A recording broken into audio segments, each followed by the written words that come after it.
If you have ever walked away from a conversation feeling like you were the problem, confused, guilty, somehow responsible for something you can't quite name, this video is for you. Because what you experienced might not have been a misunderstanding. It might have been a system. A set of specific, repeatable psychological tactics that certain people use, often without fully realizing it, to make the people around them question their own perception of reality. And once you can name each one, you cannot be fooled by them the same way again. Here are 6 ways narcissists make you feel crazy. Number 1. Gaslighting. This is the most well-known tactic, but it is far more subtle in practice than most people expect. Gaslighting is not just lying, it is a specific form of reality distortion designed to make you doubt your own memory, perception, and sanity. It sounds like, "That never happened. You're imagining things. You're too sensitive. I never said that. You always do this. You twist everything." The genius of gaslighting, from a psychological manipulation standpoint, is that it works best on people who are self-reflective.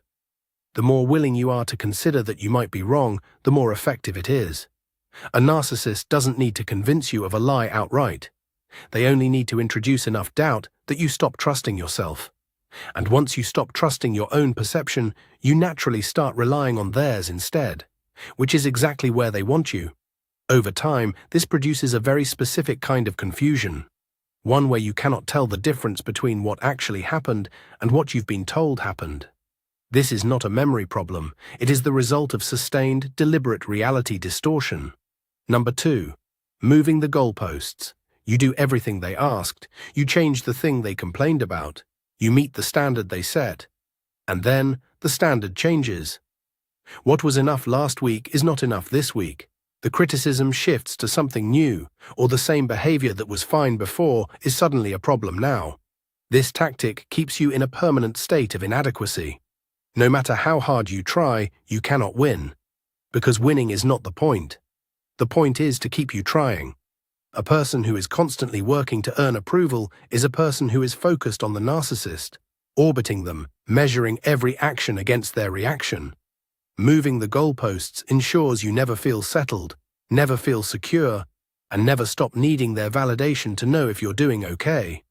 The crazy-making element is that it is invisible in the moment. You genuinely believe that if you just do this one more thing, you will finally be enough.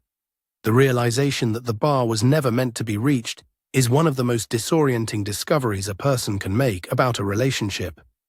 Number 3. DARVO. This acronym was coined by psychologist Jennifer Freyd and stands for deny, attack, reverse victim, and offender.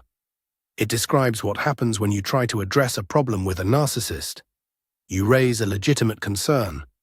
Instead of engaging with it, they deny it happened, attack your character or motivations for bringing it up, and then position themselves as the real victim of the interaction.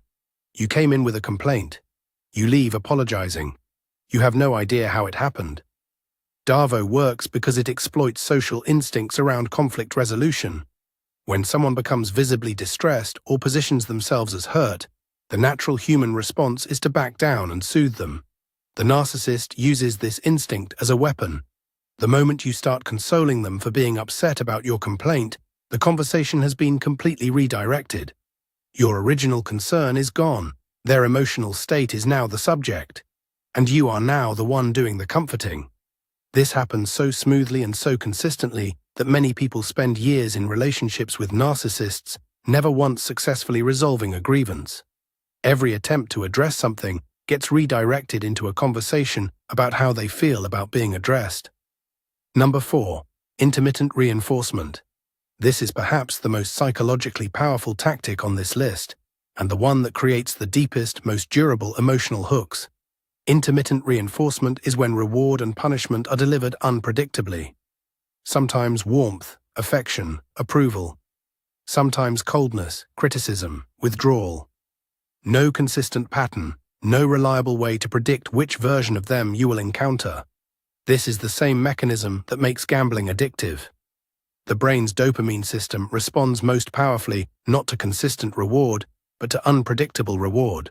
When you cannot predict when the good version of a person will appear, you become hypervigilant to signals. You scan their mood constantly, You adjust your behavior to try to influence the outcome. You become, in the truest sense, addicted to their approval, because the unpredictability of it makes the moments of warmth feel more valuable, more earned, more intoxicating than they would be if they were consistent. People who have experienced this often describe being more attached to a narcissistic partner than to genuinely loving ones. This is not a mystery, it is brain chemistry. The attachment is real. It is also manufactured by a reinforcement schedule your nervous system was not designed to resist. Number 5. Triangulation. Triangulation is the introduction of a third party, real or implied, to create insecurity and competition. It sounds like, "My ex never had a problem with this. Everyone I've talked to agrees with me. Sarah thinks you're being unreasonable too." People notice how you act, you know.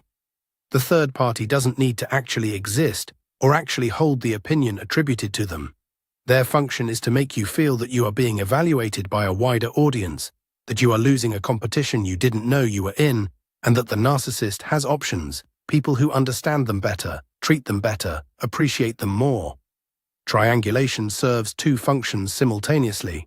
It destabilizes your sense of security in the relationship, keeping you anxious and working to prove your worth. And it creates the impression that the narcissist's complaints about you are not personal. They are objective, socially validated truths. You are not being criticized by one person. You are being found wanting by a consensus. Number 6. Rewriting history. Long-term relationships with narcissists often produce a very particular kind of confusion. You cannot trust your memory of what happened, because every time you reference a past event, the account has changed. Conversations that you remember clearly are remembered differently by them. Your motivations in past situations are reinterpreted in the worst possible light.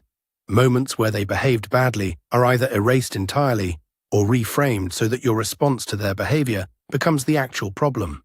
This is gaslighting applied not to a single moment, but to the entire history of the relationship. Over time, it produces a person who has lost confidence in their own narrative.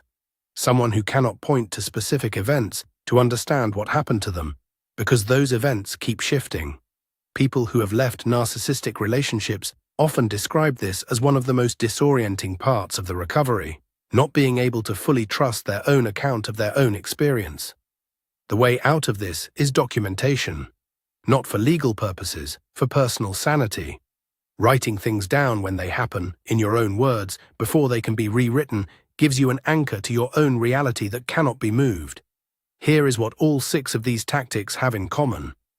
They target perception, not your behavior, not your character, not your feelings, your ability to accurately perceive what is happening around you.